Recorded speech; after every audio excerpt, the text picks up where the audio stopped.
ರಾಮ ರಾಮ ಗುಣ ಸೇಮ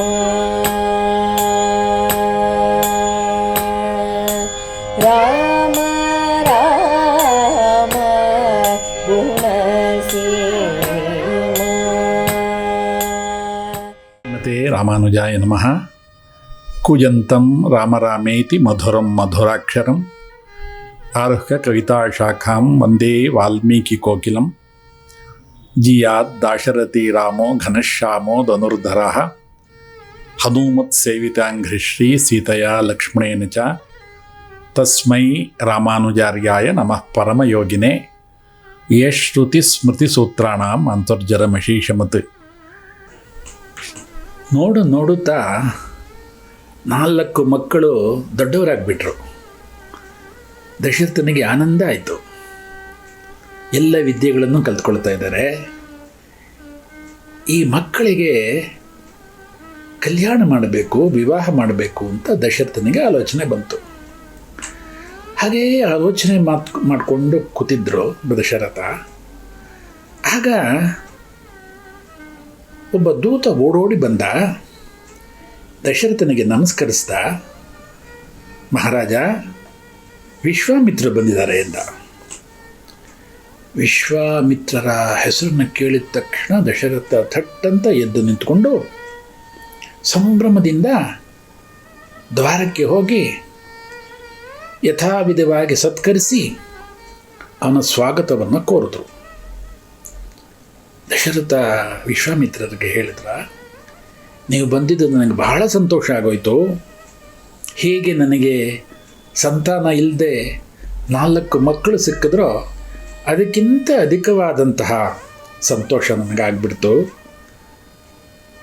ಅಂತ ಹೇಳಿ ಅವರನ್ನು ಗೌರವದಿಂದ ಸ್ವಾಗತಿಸಿ, ಮುನಿಗಳೇ ನಿಮಗೇನಾಗಬೇಕು ನನ್ನಿಂದ ಅಂತ ದಶರಥ ವಿಶ್ವಾಮಿತ್ರರನ್ನ ಕೇಳ್ತಾರೆ. ಆಗ ವಿಶ್ವಾಮಿತ್ರರು ಬಹಳ ಸಂತೋಷ ಪಡ್ತಾರೆ. ದಶರಥ, ನೀನು ಕುಲಕ್ಕೆ ತಕ್ಕಂತೆ ಮಾತಾಡಿದೀಯ. ಈ ಇಕ್ಷ್ವಾಕು ವಂಶ ಇದೆಯಲ್ಲ, ಕೇಳಿದವರಿಗೆಲ್ಲ ಏನೇನು ಬೇಕೋ ಅದನ್ನೆಲ್ಲ ಕೊಡುವಂತಹ ಸ್ವಭಾವ. ನೀನು ಇಕ್ಷ್ವಾಕು ವಂಶದ ರಾಜ, ಅದೇ ರೀತಿ ನೀನು ಕೇಳಿದೀಯ. ನನಗೆ ತುಂಬ ಸಂತೋಷ ಆಗಿದೆ ಅಂತ ವಿಶ್ವಾಮಿತ್ರರು ರಾಜನ ಹತ್ರ ಹೇಳ್ತಾರೆ. ವಿಶ್ವಾಮಿತ್ರರು ಮುಂದುವರೆದು ಹೇಳ್ತಾರೆ, ದಶರಥ, ನಾನೊಂದು ಯಜ್ಞ ಮಾಡ್ತಾಯಿದ್ದೀನಿ. ಇದು ಬಹಳ ಅಪರೂಪವಾದಂಥ ಯಾಗ. ಈ ಯಾಗ ನಿರ್ವಿಘ್ನವಾಗಿ ನಡಿಬೇಕು. ಆದರೆ ಈ ಯಾಗಕ್ಕೆ ತುಂಬ ತೊಂದರೆ ಕೊಡ್ತಾ ಇದ್ದಾರೆ 2 ರಾಕ್ಷಸರು. ಮಾರೀಚ, ಸುಬಾಹು ಅನ್ನುವಂಥ 2 ರಾಕ್ಷಸರು ಬಹಳ ತೊಂದರೆ ಕೊಡ್ತಾ ಇದ್ದಾರೆ. ನಾನು ಯಜ್ಞ ದೀಕ್ಷೆಯನ್ನು ವಹಿಸ್ಬಿಟ್ಟಿದ್ದೀನಿ. ನಾನು ಕೋಪಿಸ್ಕೊಳ್ಬಾರ್ದು, ನಾನು ಯುದ್ಧ ಮಾಡಬಾರ್ದು. ಅದಕ್ಕೋಸ್ಕರ ಈ ಯಜ್ಞ ಸಾಂಗವಾಗಿ ನೆರವೇರಲು ಈ ರಾಕ್ಷಸರನ್ನೆಲ್ಲ ಕೊಲ್ಲಬೇಕು. ಇದಕ್ಕೆ ಇನ್ಯಾರಿಂದಲೂ ಸಾಧ್ಯ ಇಲ್ಲ. ನಿನ್ನ ಹಿರಿಯ ಮಗನಾದಂತಹ ಶ್ರೀರಾಮನನ್ನು ನನ್ನ ಜೊತೆ ಕಳಿಸು. ಯಜ್ಞ ನಿರ್ವಿಘ್ನವಾಗಿ ನಡೆಯುತ್ತೆ, ರಾಕ್ಷಸರ ಸಂಹಾರ ಆಗುತ್ತೆ ಅಂತ ವಿಶ್ವಾಮಿತ್ರರು ದಶರಥನಿಗೆ ಹೇಳಿದರು. ದಶರಥ ಈ ಮಾತು ಕೇಳಿದ ತಕ್ಷಣ ಸ್ವಲ್ಪ ಕಾಲ ಮೂರ್ಛಿತ ಆಗಿಬಿಟ್ಟ. ಅವನಿಗೆ ಈ ಸುದ್ದಿ ಕೇಳೋಕ್ಕೆ ಸಾಧ್ಯವೇ ಆಗಲಿಲ್ಲ. ನಂತರ ಸ್ವಲ್ಪ ಚೇತರಿಸ್ಕೊಂಡು ಹೇಳ್ತಾನೆ, ಸ್ವಾಮಿ, ಇದೇನು ಕೇಳ್ತಾ ಇದ್ದೀರಿ? ನನಗೆ 60,000 ವರ್ಷಗಳಾದ ಮೇಲೆ ಇಂಥ ಮುದ್ದು ಕುಮಾರ ಹುಟ್ಟಿದ್ದಾನೆ. ಇವನಿನ್ನೂ ಚಿಕ್ಕವನು. ಇವನಿಗೆ ಏನೋ ಇನ್ನೂ ವಿದ್ಯೆ ಗೊತ್ತಿಲ್ಲ, ಧನುರ್ವಿದ್ಯೆ ಗೊತ್ತಿಲ್ಲ. ನೀವು ಹೇಳ್ತಾ ಇದ್ದೀರಿ ದೊಡ್ಡ ದೊಡ್ಡ ರಾಕ್ಷಸರಿದ್ದಾರೆ, ಅವರ ಸಂಹಾರ ಆಗಬೇಕು ಅಂತ. ಇವನು ಕೇಳಿ ಇದಾಗೋದಿಲ್ಲ. ನೀವೊಂದು ಕೆಲಸ ಮಾಡಿ, ಈ ರಾಕ್ಷಸರ ಸಂಹಾರ ಆಗಬೇಕು ತಾನೆ, ಈ ಯಜ್ಞ ನಿರ್ವಿಘ್ನವಾಗಿ ನಡೀಬೇಕು ತಾನೆ. ನಾನು ನನ್ನೆಲ್ಲ ಸೈನ್ಯವನ್ನು ಕಳಿಸ್ತೀನಿ, ನಾನೇ ಬರ್ತೀನಿ. ನಾನೇ ಬಂದು ಈ ರಾಕ್ಷಸರನ್ನು ಸಂಹಾರ ಮಾಡಿ ನಿಮ್ಮ ಯಾಗವನ್ನು ನಿರ್ವಿಘ್ನವಾಗಿ ಪೂರೈಸುವಂತೆ ಮಾಡ್ತೀನಿ ಅಂತ ದಶರಥ ಹೇಳ್ದ. ಆಗ ವಿಶ್ವಾಮಿತ್ರ ಹೇಳ್ತಾರೆ, ಅಪ್ಪ ನಿನಗೆ ಗೊತ್ತಿಲ್ಲ, ನನಗೆ ಗೊತ್ತು ರಾಮ ಏನು ಅಂತ. ಅಹಂ ವೇದ್ಮಿ ಮಹಾತ್ಮಾನಂ ರಾಮಂ ಸತ್ಯ ಪರಾಕ್ರಮಂ. ಅಪ್ಪ ನನಗೆ ಈ ವಿಷಯ ಗೊತ್ತು, ನಿನಗೆ ಗೊತ್ತಿಲ್ಲ. ಇದರ ಬಗ್ಗೆ ನಮ್ಮ ಪೂರ್ವಾಚಾರ್ಯರುಗಳು ಬಹಳ ವ್ಯಾಖ್ಯಾನವನ್ನು ಮಾಡಿದ್ದಾರೆ. ರಾಮ ಸಾಮಾನ್ಯದಲ್ಲ, ಅವನು ಮಹಾತ್ಮ. ಅಣುವಿನಲ್ಲಿ ಅಣುವಾಗಿರುವಂಥವನು. ಶ್ರುತಿಗಳಲ್ಲೆಲ್ಲ ಇವನನ್ನು ಕೊಂಡಾಡಿದ್ದಾರೆ. ಈ ಜಗತ್ಕಾರಣ ವಸ್ತು ಯಾರೋ ಅವನು ಶ್ರೀರಾಮ. ಯಾರು ಸರ್ವಾಂತರ್ಯಾಮಿಯೋ ಅವನು ಶ್ರೀರಾಮಪ್ಪ. ನಿನಗೆ ಈ ವಿಷಯ ಗೊತ್ತಿಲ್ಲ. ಸಾಕ್ಷಾತ್ ಶ್ರೀಮನ್ನಾರಾಯಣನೇ ಶ್ರೀರಾಮ ಅಂತ ವಿಶ್ವಾಮಿತ್ರರು ಹೇಳ್ತಾರೆ. ಆದರೂ ದಶರಥನಿಗೆ ನಂಬಿಕೆ ಬರಲಿಲ್ಲ. ಅವನ ಸಂಕಟ ಕಮ್ಮಿ ಆಗಲಿಲ್ಲ. ಏನು ಮಾಡೋದು? ಬಹಳ ದುಃಖದಿಂದ ದಶರಥ ಹೇಳ್ತಾನೆ, ಮಗನಿಗೆ ಇನ್ನೂ 16 ವರ್ಷ ತುಂಬಿಲ್ಲ ವಿಶ್ವಾಮಿತ್ರರೇ. ನನಗೆ ನನ್ನ ರಾಮನ ವಿಷಯ ಗೊತ್ತಿಲ್ಲ ಅಂತ ನೀವು ಹೇಳ್ತಾ ಇದ್ದೀರಿ. ಆದರೆ ಅವನು ನನಗೆ ಸುಕುಮಾರ. ರಾಕ್ಷಸರನ್ನು ಹೇಗೆ ಅವನು ಸದೆಬಡಿತಾನೆ? ಹಾಗೆ ವಿಶ್ವಾಮಿತ್ರ ಹೇಳ್ತಾರೆ, ರಾಜ, ನಾನು ರಾಮನ ಬಗ್ಗೆ ಹೇಳಿದ್ದೆಲ್ಲ ವಾಸ್ತವವಾದಂಥ ವಿಷಯ. ನಿನಗೆ ನನ್ನ ಮಾತಿನಲ್ಲಿ ನಂಬಿಕೆ ಇಲ್ಲದೇ ಇದ್ದರೆ ನಿನ್ನ ಕುಲಪುರೋಹಿತರಾದಂಥ ವಸಿಷ್ಠರನ್ನು ಕೇಳು. ಅವರು ಒಳ್ಳೆ ತಪಸ್ವಿಗಳು, ಅವ್ರಿಗೆ ಗೊತ್ತು ಏನು ಅಂತ.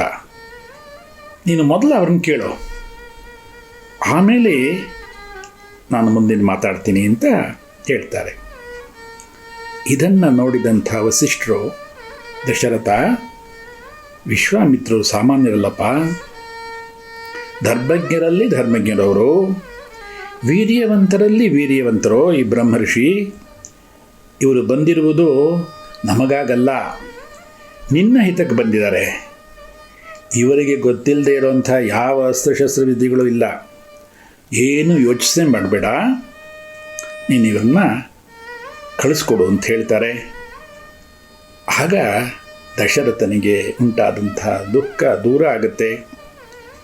ದಶರಥ ರಾಮನನ್ನು ಕರೆದು ಅವ್ರು ಹೇಳ್ತಾರೆ, ವಿಶ್ವಾಮಿತ್ರ ಜೊತೆ ನೀವು ಹೋಗಿ ಅವರ ಆಜ್ಞೆಯಂತೆ ನೀವು ಎಲ್ಲ ಕೆಲಸವನ್ನು ಪೂರೈಸಿ ಬನ್ನಿ ಅಂತ ಹೇಳ್ತಾರೆ. ಆಗ ವಿಶ್ವಾಮಿತ್ರರಿಗೆ ಪರಮಾನಂದ ಆಗುತ್ತೆ. ವಿಶ್ವಾಮಿತ್ರರು ಕೇಳಿದ್ದು ರಾಮನ ಮಾತ್ರ, ಆದರೆ ರಾಮನ ಜೊತೆ ಲಕ್ಷ್ಮಣನೂ ಹೋಗ್ತಾನೆ. ಇದು ಅಂತರಾರ್ಥ. ಇದು ರಾಮನನ್ನು ಬಿಟ್ಟು ಲಕ್ಷ್ಮಣ ಯಾವತ್ತಿಗೂ ಇರೋದಿಲ್ಲ. ಅದನ್ನೇ ನಮ್ಮೆಲ್ಲ ಆಚಾರ್ಯರುಗಳು ಹೇಳ್ತಾರೆ. ಈ ಒಂದು ಪ್ರಸಂಗದಿಂದ ನಮ್ಮಲ್ಲಿಗೆ ಯಾರೇ ಹಿರಿಯರು ಬರಲಿ, ಋಷಿಮುನಿಗಳು ಬರಲಿ, ಸಾಧು ಸಂತರು ಬರಲಿ, ಸನ್ಯಾಸಿಗಳು ಬರಲಿ, ಅವರು ಸುಮ್ಮನೆ ಬರೋದಿಲ್ಲ. ಯಾವುದೋ ಒಂದು ಕಾರಣ ಇಟ್ಕೊಂಡು ಬರ್ತಾರೆ. ಅದರಲ್ಲೇನೋ ಒಂದು ವಿಶೇಷವಾದಂಥ ಅರ್ಥ ಇರುತ್ತೆ. ಒಳ್ಳೆಯ ಮಂಗಳಕರವಾದಂಥ ಘಟನೆಗಳೆಲ್ಲ ನಡೆಯುತ್ತೆ. ನಾವು ಅವರನ್ನು ಗೌರವಿಸಬೇಕು, ಅವರ ಮಾತನ್ನು ಕೇಳಬೇಕು ಅನ್ನೋದು ರಾಮಾಯಣದ ಈ ಸಂದೇಶ. ರಾಮ ಲಕ್ಷ್ಮಣರಿಬ್ಬರು ವಿಶ್ವಾಮಿತ್ರರನ್ನು ಅನುಸರಿಸಿ ಅವರು ಹೊರಡ್ತಾರೆ. ಮುಂದಿನ ಕಥೆಯನ್ನು ನೋಡೋಣ. ರಾಮಾಯಣ ಹೇಗೆ ಅಂದರೆ, ನಾವು ಆರಂಭದಿಂದ ಕೇಳ್ತಾ ಇದ್ದೀವಿ. ನಾನು ನಿಮಗೆ ಹಿಂದೆಯೇ ಹೇಳಿದ್ದೆ, ಈ ರಾಮಕಥೆಯನ್ನು ನೀವೆಲ್ಲ ಅನೇಕ ಸಲ ಕೇಳಿದ್ದೀರಿ, ಅನೇಕ ಜನ ಪಾರಾಯಣ ಮಾಡಿದ್ದೀರಿ, ಬೇರೆ ಬೇರೆ ರಾಮಾಯಣಗಳನ್ನೆಲ್ಲ ಓದಿದ್ದೀರಿ. ಆದರೂ ರಾಮಕಥೆಯನ್ನು ಕೇಳುವಾಗ ಹೊಸದಾಗಿಯೇ ಕಾಣುತ್ತೆ. ಅದು ರಾಮನ ಆ ಒಂದು ಗುಣಕ್ಕೆ ಸಾಕ್ಷಿ. ಅದು ಅಂತಹ ರಾಮಕಥೆಯೇ ಇನ್ನು ಮುಂದೆ ಕಥೆಯ ಒಳಗಡೆ ಇದೆ. ವಿಶ್ವಾಮಿತ್ರರು ರಾಮ ಲಕ್ಷ್ಮಣರನ್ನು ಕರ್ಕೊಂಡು ಅರಣ್ಯಕ್ಕೆ ಹೋದಾಗ ಎಷ್ಟೆಷ್ಟು ಕಥೆಗಳು ಮುಂದೆ ಬರುತ್ತೆ ಅಂದರೆ ನೀವು ಅದನ್ನು ಅನುಭವಿಸಿ. ನಾನು ಆವತ್ತಿನಿಂದ ಒಂದು ವಿಷಯವನ್ನು ಹೇಳೋದನ್ನು ನಾನು ಹೇಳಿರಲಿಲ್ಲ.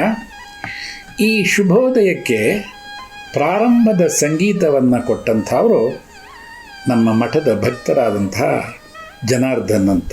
ಮೋಹನದಲ್ಲಿ ಅವರು ವೈಲಿನ್ ನುಡಿಸಿದಾರಲ್ಲ, ಅನೇಕ ಜನ ದಿನಾ ಕೇಳ್ತಾರೆ, ಆನಂದ ಪಡ್ತಾರೆ. ಇದನ್ನು ನುಡಿಸಿರೋರು ಜನಾರ್ದನ್ ಅಂತ. ಈ ರಾಮೋದಯದ ಪ್ರಾರಂಭದಲ್ಲಿ ರಾಮನ ಕುರಿತಾದಂತಹ ಸಿಂಹೇಂದ್ರ ಮಧ್ಯಮ ರಾಗದ ಗಾಯನವನ್ನು ಹಾಡಿರೋರು ವಿದುಷಿ ಅಂಜಲಿ ಶ್ರೀರಾಮ್. ನಾಳೆ ರಾಮಾಯಣ ಮುಂದುವರಿಯುತ್ತೆ. ಲೋಕ ಸಮಸ್ತ ಸುಖಿನೋ ಭವಂತು. ಶ್ರೀಮತೆ ರಾಮಾನುಜಾಯ ನಮಃ.